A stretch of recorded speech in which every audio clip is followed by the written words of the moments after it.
अब जो हमारी श्री जी का अंतरंग परिकर है, वो अंतरंग परिकर जो श्री जी की सखी सहचरी हैं, वे बोली देखो ये तुम्हारी बात को हम खंडन नहीं कर रहे हैं, बस सच्ची बात ये है कि गिरिराज तो श्री श्यामाजू की कृपा से श्याम सुंदर ने धारण किया है।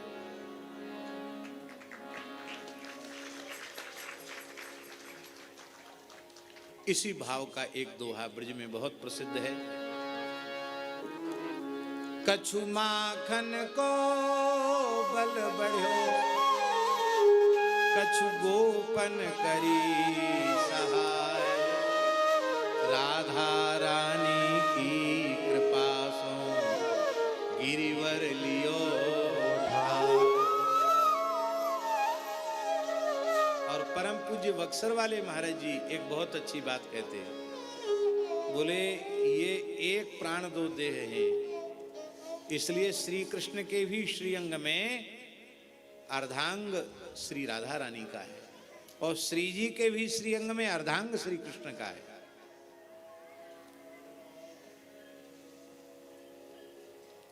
और दोनों एक ही हैं। कृष्ण प्रेम मयी राधा, राधा प्रेम मयो हरि, जीवने निधने नित्यम श्री राधा कृष्ण गतिर्मम। वे तो है नहीं। तो बक्सर वाले मामा जी कहते थे कि यदि दाहिने हाथ पे ठाकुर जी ने गिरिराज जी उठाया होता तब तो मानते ठाकुर जी ने उठाया।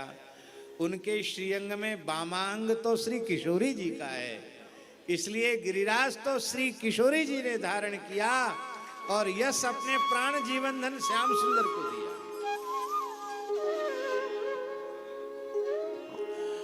और श्री राधा सुधानिधि जी में तो एक बहुत ही रसमय भाव का स्मरण किया गया है। वो भाव सबके मध्य प्रकाशित करने योग्य नहीं है, केवल संकेत में कहें।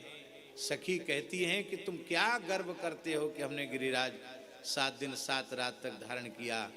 हमारी अत्यंत तन्वंगी, अत्यंत सुकोमला हमारी स्वामिनी वृषभानु लाडली श्री राधा रानी, आहा जय हो, नाम लेती ग्रंथ सामने प्रकट है। हमारी अत्यंत प्राण प्यारी श्री स्वामिनी लाडली जी कितनी सुकोमला हैं, आहा कितनी सुकोमला हैं, वाणी में सामर्थ्य नहीं।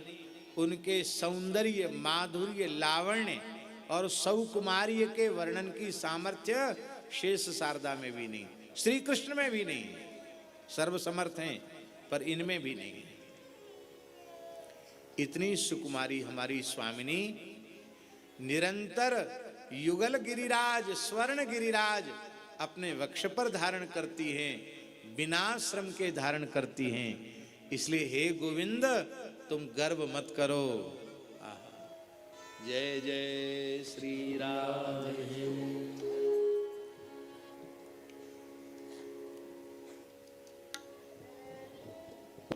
एक इतिहास है गिरिराज जी का। आपने मानसी गंगा के दक्षिण तट पे ब्रह्मकुंड है, मनसा देवी ब्रह्मकुंड, और ब्रह्मकुंड के तट पे श्री हरदेव जी का मंदिर है। ठाकुर श्री हरदेव जी विराज रहे हैं। इन हरदेव जी के प्राकट्यकर्ता जो महापुरुष हैं वे हैं श्री केशवाचार्य जी महाराज, जिनका नाम भक्तमाल ग्रंथ में श्री नाभा गोस्वामी जी ने अत्यंत आदर पूर्वक लिया है। नंद सुवन की छाप कवित केशव को नीको, ये पंक्ति है नाभा जी की। नंद सुवन की छाप कवित केशव को नीको।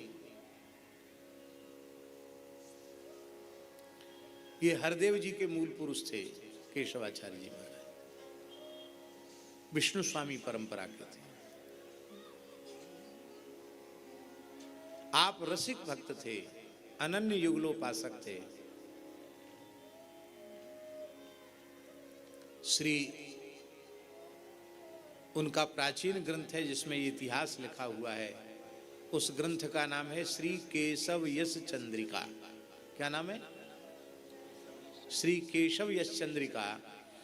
उसका अन्वेषण पूज्य गुरुदेव भक्तमाली जी ने हरदेव जी के प्राचीन पुस्तकालय से किया था। पांडुलिपियों में से प्राचीन पांडुलिपि मिली केशव यश चंद्रिका, उसका महाराज जी ने प्रकाशन कराया था। बहुत पहले प्रकाशित हुई थी वो, जब महाराज जी गिरिराज जी में ही विराजते थे। अब तो शायद केशव यश चंद्रिका अनुपलब्ध है, अब उपलब्ध नहीं है।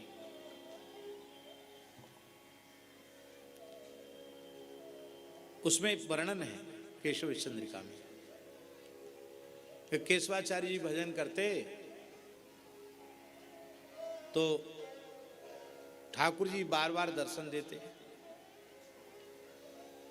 बोले जा स्वरूप सो हमने गोवर्धन धारण कियो, वह मेरो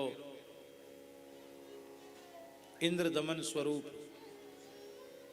गोवर्धनधारी स्वरूप बिलछू कुंड में विराजमान है। आप वाकु प्रकट करके सेवा विराजमान करो। बिलछू कुंड जतिपुरा के पास में, यहाँ श्री जी का बिछुआ गिरा था, इसलिए उसका नाम बिलछू कुंड है। बिलछू कुंड में मेरा स्वरूप है। तो आपने ठाकुर जी से ध्यान में ही कही कि आप अकेले हो कि हमारी स्वामिनी जी भी आपके साथ हैं। तो ठाकुर जी मुस्कुरा के बोले हम अकेले हैं। तो बोले अब तक जहाँ विराजो वहीं विराजे रहो। क्यों?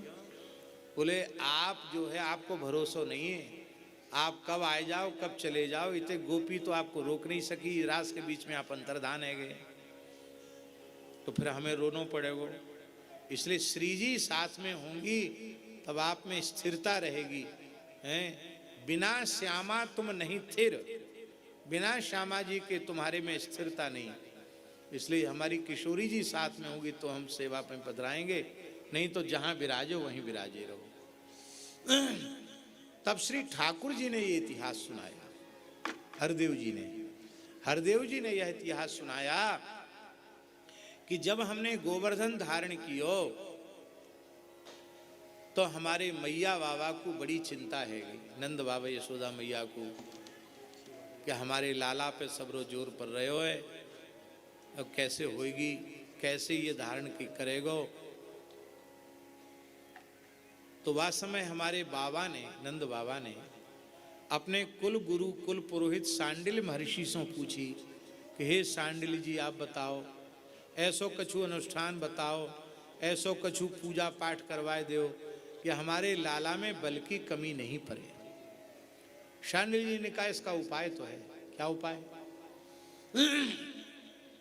बोले एक दिव्य सिंहासन श्री कृष्ण के सन्मुख पधराओ और उस पर वृषभानु नंदिनी राधा रानी को विराजमान कर दो, अष्ट सखियों के सहित। चार सखी इधर, चार सखी इधर, बीच में सिंहासन पर श्री लाडली जी विराजमान कर दो। ये अपनी प्राणवल्लभा का दर्शन, अपनी आह्लादनी शक्ति का दर्शन करते रहेंगे तो इनमें शक्ति की कमी नहीं पड़ेगी और ये सहज ही गिरिराजी धारण कर लेंगे। तो वहां तो कहीं दूर तो जाना नहीं, क्यों 84 को उसके ब्रजवासी गिरिराज जी के नीचे, ब्रस्वानु बाबा भी वही है, राधा रानी भी वही है। तुरंत सिंहासन पधरायो गयो, श्री जी विराजमान है गई, अष्ट सखी छड़ी छत्र चमर लेकर के खड़ी है। रसिक शेखर श्याम सुंदर ने जैसे ही अपनी हृदयेश्वरी प्राणेश्वरी वृषभानुनंदिनी कीर्ति कुमारी श्री राधा रानी को देखा, आहा, जयदेव महाप्रभु कहते स्रस्त स्रस्त विलास वंश मनुज भ्रुवल्ली मदवल्लवी वृंदोत्सारी दिगंत विक्षित मति स्वेदार्द्र गंडस्थल। कैसा रसमय भाव है जयदेव जी का। जयदेव महाप्रभु कह रहे हैं श्यामा जी का दर्शन करती स्रस्त स्रस्त विलास वंश मनुज भ्रुवल्ली मदवल्लवी, हाथ से बांसुरी खिसक के नीचे गिर जाती है, लकुट गिर जाती है, कांपने लग जाते ठाकुर जी। स्वेदार्द्र गंडस्थलम, कपोलों पर पसीने की बूंदें आ जाती हैं। अब तक बड़े गुमान में भरे थे, हमसे सुंदर कोई नहीं, हमसे सुंदर कोई नहीं, हम कोटि कोटि कंदर्प दर्प दलन करने वाले हैं, पर कोटि कोटि कंदर्प दर्प दलन करने वाले श्याम सुंदर को अपनी मृदु मुस्कान तिरछी चितवन से और एकदम विभोर कर देने वाली, आसक्त शिरोमणि बना देने वाली तो हमारी प्राणेश्वरी श्री राधा रानी है। उनको देखकर ठाकुर जी की ये दशा भई। अब सात्विक भाव जगे ठाकुर जी में तो कंप हुआ, अश्रु कंप पुलक सब भाव है कि नहीं। तो जैसे ही कंप हुआ तो गिरिराज जी और कब्बे लग गए। बाबा ने कही, आपने तो कही कि इनको विराजमान करो तो बल आ जाएगा, वो तो हमारा लाला और कांपे लग गए। ये कैसा अनुष्ठान बतायो आपने। तो श्री किशोरी जी ने देखी कि अरे ये तो भाई हमारे प्रेम में आसक्त हो रहे हैं, तो ऐसा कुछ करो इनका मनोरथ भी पूरा हो जाए और इनकी जय जयकार भी है जाए, का हुए पतो न पड़े। तो श्री किशोरी जी मुस्कुराई और मुस्कुरा करके श्री किशोरी जी ने हिलते भय गिरिराज जी को, जो कर कमल पे हिल रहे, किशोरी जी ने मुस्कुरा के अपनी भ्रुकुटी को थोड़ा ऊपर उठाया। जैसे ही ऊपर उठाया भ्रुकुटी को, किशोरी जी की भ्रुकुटी के इशारे पर गिरिराज जी स्थिर हो गए। हमारे ठाकुर जी पे जोर ही नहीं पड़े। ठाकुर जी तो ऐसे खड़े के खड़े रह गए देखते हुए। आहा, इनके नेत्र श्री जी के मुखचंद्र के चकोर बनकर रह गए 7 दिन 7 रात तक, ऐसे खड़े रह गए और किशोरी जी की भौहों के इशारे पर गिरिराज जी स्थिर हो गए।